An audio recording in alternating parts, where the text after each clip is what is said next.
السلام عليكم متتبعي قناة حلويات هدى. اليوم غادي نقدم لكم حلوات لا كريم رائعة وسهلة التحضير، وهذا الفيديو هو فيديو مشترك بيني وبين قناة حلويات كراميلا. هي تقدم لكم حلوات لا كريم بدون فرن رائعة. فإلا عجبتكم الوصفة ديال اليوم اشتركوا في القناة باش توصلوا بجديد الوصفات. نخليكم مع المقادير وطريقة التحضير. بسم الله. كنحتاجو في مقادير هاد لاجينواز الى 4 بيضات يكونوا بدرجة حرارة الغرفة، 130 غرام من السكر الخشن او سكر حبيبات بالعبارة كأس العنبة المغربي اي كأس ممتلئ، وعندي ملعقة كبيرة من الكاكاو المر، الملح، بيكين باودر او الخميرة الكيميائية، عندي 140 غرام من الدقيق الابيض اي كأس عنبة ممتلئ وربع، ماشي النص، الربع ديالو. نبداو على بركه الله. انا هنايا خديت اناء به ماء دافئ باش دغيا طلع لي هاد لاجينواز هادي. ما كتعرفوا هاد البرد هذا غادي نوضع فيه الاناء اللي غادي نخلط فيه هاد لاجينواز. كناخذ البيض والسكر الخشن او سكر حبيبات والقليل من الملح، رشه فقط، وغادي نضرب حتى يتضاعف الحجم ديالو. كما سبق لي قلت لكم الماء لازم يكون دافئ في هذا الاناء هذا باش هذا البيض هذا يتضاعف الحجم ديالو.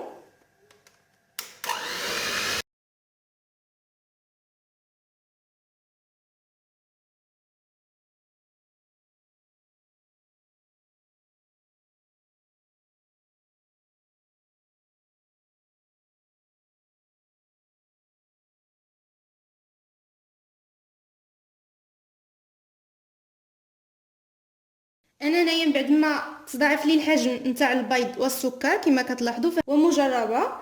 الا كان عندكم البرد بزاف وما بغاش يطلع لكم البيض فيمكنكم توضعوا اناء به ماء دافئ وتوضعوا الاناء ديالكم اللي فيه البيض وتبداو تخدموا البيض ديالكم حتى يضاعف الحجم ديالو. وهنا غادي نضيف الدقيق، وهنايا غادي نبدا نخلط وتحركوا غير بشويه باش ديك البيض ما يهبطش ليكم من الاسفل للاعلى حتى كيتخلط لكم ديك الدقيق. ثم غادي نضيف الكاكاو غنغربلوه، ولازم حتى الدقيق يكون مغربل. غادي نخلط جيدا، ثم غادي نضيف الخميره الكيميائيه نصف ملعقه صغيره، وغادي نغربلها، ثم غادي نخلط جيدا حتى كيتخلط لي هاد لاجينواز مع هاد الكاكاو جيدا. وانا هنايا من بعد ما خلطت هاد لاجينواز بهاد الطريقه هادي فهذا هو القوام ديالو بعد ما تخلط لي مع الكاكاو. وغادي نفرغو في هاد المول هذا طويل، يمكنكم تختاروا اي مول عندكم متوفر، وضعت فيه هاد الورق الشفاف وغادي نفرغ هاد لاجينواز. انا هنا من بعد ما فرغت الخليط ديالي في هذا المول هذا فانا غادي ندخلو للفرن اللي سبق لي شعلته، ولازم يكون سخون يكون على نار هادئه باش ما يتحرقش لكم دغيا. انا هنايا من بعد ما طابت ليا لاجينواز ديالي وحيدت لها الكاغيط، كناخذ الماء والشيته وكنفزك ديك الكاغيط او الورق الشفاف باش دغيا يتحيد لي من هاد لاجينواز، ثم كتبرد لي وكنقسمها الى 3 طبقات بهذا الشكل هذا باش غادي نزينها بالكريمه. وهنا عندي حبيبات من كوكيز اللي غادي نوضعهم في الجانب نتاع هاد لاجينواز هادي. غادي نبداو على بركه الله باش نوريكم طريقه تزيين لاجينواز. كناخذ السيرو اللي غادي نسقي به هاد لاجينواز هادي. هاد السيرو هذا دائما كنحضروا معكم، فانا كناخذ ملعقتين كبيرتين من المربى، وكنضيف ليها القليل من الماء وكنطلقه مزيان جيدا حتى يتسلق لي، ثم كنصفيه وكيكون جاهز انني نسقي به هاد لاجينواز ديالي. غادي نبداو نسقيو دائما الوجه ديالها هو اللي غادي نحطو لتحت، وكنعقل على كل طبقه بديالها، كنسقيها جيدا، كنمشي معها بهذه الطريقه هذه حتى كتحسوا بها تسقات مزيان باش كترطب ليكم. هنا من بعد ما سقيت لاجينواز ديالي جيدا كما كتلاحظوا، فانا غادي نوضع الكريمه. كناخذ الكريمه اللي سبق لي حضرتها قبل، كنوضع فيها 300 مليلتر من الكريمه السائله او كريم شانتي، وكنخفقها جيدا مع ملعقه كبيره ممتلئه من السكر الناعم مع نكهه الفانيلا او نكهه اي نكهه كتفضلوها. غادي نضيع الكريمه، حاولوا تكثروا الكريمه باش تجيكم ممتلئه. حاولوا فاش تقسموا لاجينواز ديالكم او الكيك الاسفنجي ديالكم بالطبقات، تعقلوا على كل طبقه بديالها باش تردوها للمكان ديالها. ثم هاد الجهه هذه هي اللي غادي نوضع، ثم غادي نسقي الجهه الاخرى اللي ما مسقياش بها.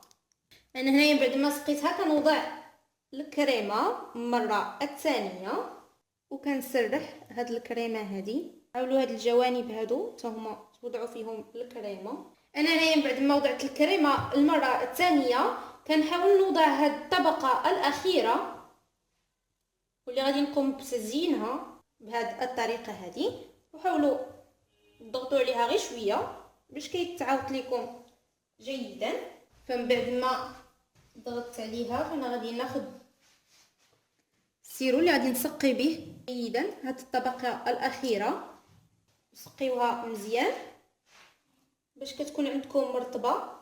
انا هنايا من بعد ما سقيت هاد لاجينواز ديالي فانا غادي نوضع الكريمه باش غادي نغطي الوجه ديالها بالكريمه حتى كتغطى لي جيدا. ما تنساوش الجوانب تغطيوهم بالكريمه. حاولوا تاخذوا الموس عندكم كبير وتقادوا هذا الوجه ديالها. ناخذ الكريمه وكنحاول نغطي هاد الجوانب اللي عندي هنايا بالكريمه حتى تتغطى لي كامله. انا هنايا كناخذ هاد الحبيبات الكوكيز وكنحاول نغطي الجوانب به. كناخذ شويه في يدي بهذه الطريقه هذه كما كتلاحظوا. فانا غادي نلصق بهذه الطريقه.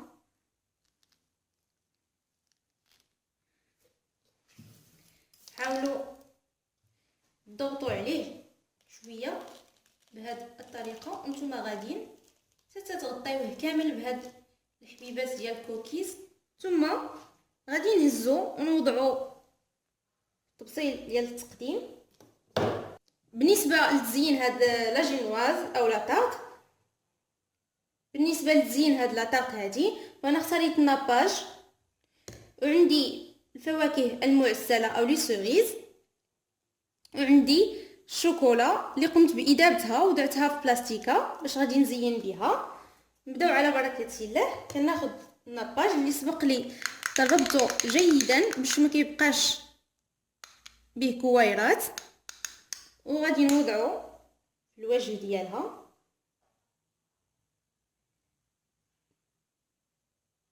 حاولوا فاش توضعوا هاد الناباج هذا غير بشويه باش ما كيتخرمش لكم الوجه بالكريمه. فانا من بعد ما وضعت الناباج كناخذ الشوكولا اللي قمت باذابتها مع ملعقتين كبيرتين من الزيت وكنقوم بخطوط بهذه الطريقه هذه. تزيين بسيط والتزيين كيبقى اختياري. ثم هنا من بعد ما وضعت الخطوط فانا غادي نوضع هاد لي سوريز هادو بهاد الطريقه هذه. انا هنايا هاد لي سوريز هادو قسمتهم وحده قسمتها الى نصفين. سبق لي وقلت لكم التزيين كيبقى اختياري. وهذا هو الشكل النهائي نتاع التورته اللي قمت بتحضيرها معكم. كتجي رائعه وغير مكلفه والتزيين ديالها بسيط جدا. غادي نقطع باش نوريكم الشكل ديالها من الداخل. فهي كتجي رطبه جدا. هذا هو الشكل ديالها من الداخل. كتجي رائعه وبسيطه وسهله في التحضير. فإلا عجبتكم الوصفه ديال اليوم اشتركوا في القناة باش توصلوا بجديد الوصفات، والسلام عليكم.